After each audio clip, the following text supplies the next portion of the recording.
To all North Pole City Elves, those in Santa's Village in the lower 48, and all around the world, this is your weekly update for the week of June 13th, 2022. I am your host, Walter Mistletoe Livingstone. And I'm your co-host, Becky Marshmallow Livingstone. Let's go to press. For the week of June 13th, 2022, your sponsor will be Jarvis's Wood and Coal, keeping you and your family warm for over 500 years. This week's special, buy one truckload and get one free. Call 555-I-AM-COLD to have your delivery made the same day. That's 555-I-AM-COLD, and your home will be warm in no time. Update from Santa's Village. Santa has put out a special request to the entire assembly of legendary figures to come to North Pole for an emergency meeting. All we know is that the notice and alert has been made. We do not have any information what this meeting is about, but have an idea that it is related to the security briefing that Santa received last week. From the Department of Elf and Security, Edward Hinklemeyer has ordered extra security for the North Pole City Hotel, as all of the legendary figures will be arriving this week for a special meeting with Santa. This normally signifies some major announcement is coming soon, especially when an emergency meeting is called for the assembly. Theodore E. Bear has arrived up in North Pole City, but was supposed to be meeting with the division of WWWPR to go over changes on his new website. However, with this emergency meeting being called, the appointments had to be rescheduled. For the North Pole City weather update, temperatures will remain steady in the single digits this week. However, there is no snow or sleet expected. We will have some nights where we may have below zero drops, but winds should be calm throughout the week. Reporters from WELF NPC, North Pole City Radio, and the Peppermint Post have submitted requests to attend and cover the emergency meeting with the Assembly of Legendary Figures, and the request has been officially denied. This has not happened in 800 years, so the station is thinking that this is a very important meeting. Yeah, I don't know what it is. I know. I'm scared. I know. What? Oh.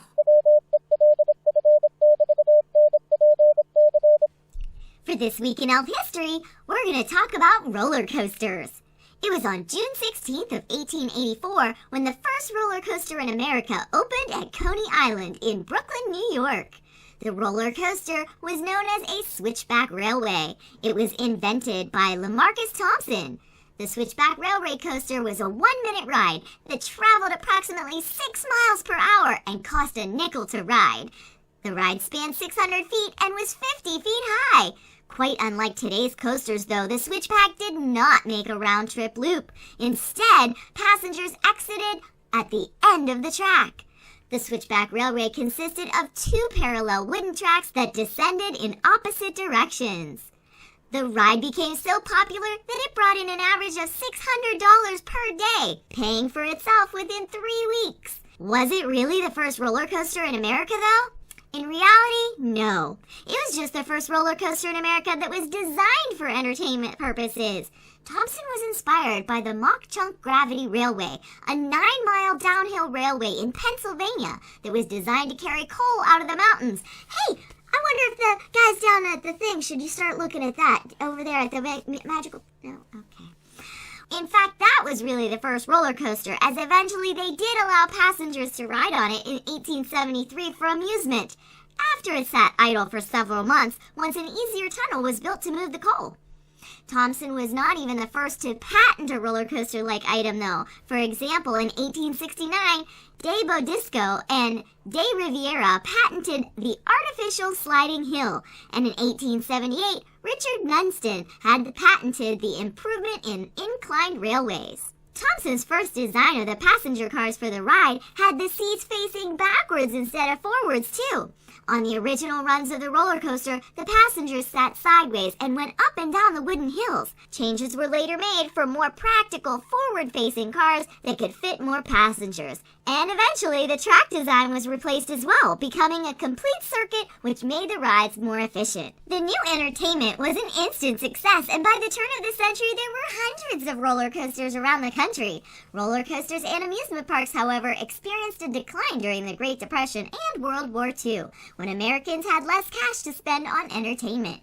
Finally, in 1955, the opening of Disneyland in Anaheim, California, signaled the advent of the modern theme park and the rebirth of the roller coaster. Disneyland's success sparked a wave of new parks and coasters. By the 1970s, parks were competing to create the most thrilling rides.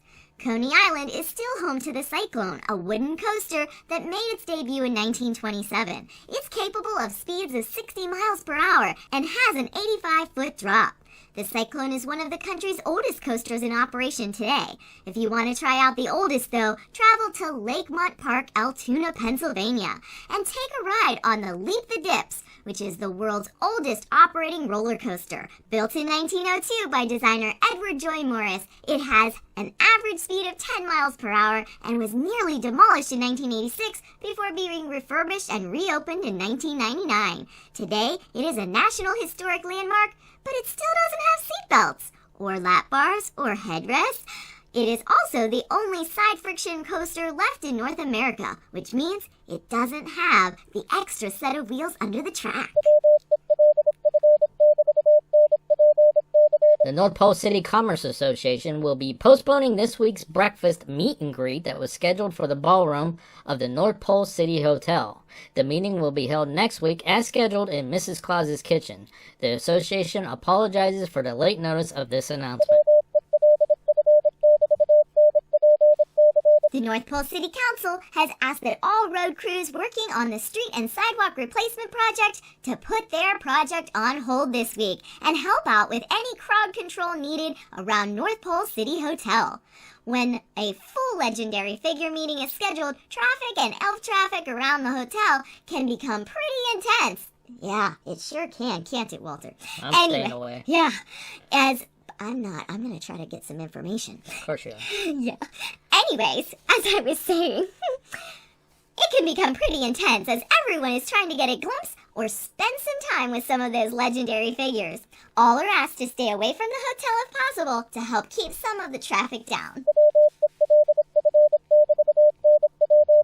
If anyone would like to donate any extra decorations or Christmas lights for the North Pole City Sports League mini golf project, please bring them to the league's office and drop them off.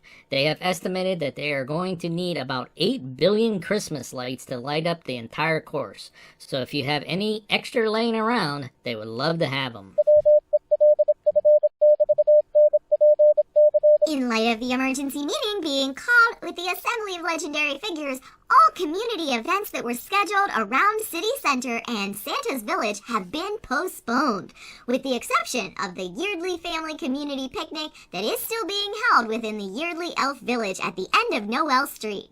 All are welcome to come out for some good food, games, and fellowship. WELF NPC North Pole City Radio would like to wish a very happy 575th birthday to Crackle Twinkle Appleton. Crackle has been a crane operator out at Dark Mountain for almost 400 years and is responsible for loading the coal trucks when the coal comes out of the mine. We wish you many more happy years. This is Walter Mistletoe Livingstone. And Becky Marshmallow Livingstone. With a reminder, don't judge each day by the harvest you reap, but by the seeds that you plant. Have a good evening and be sure to tune in next week for another WELF NPC North Pole Radio News Update.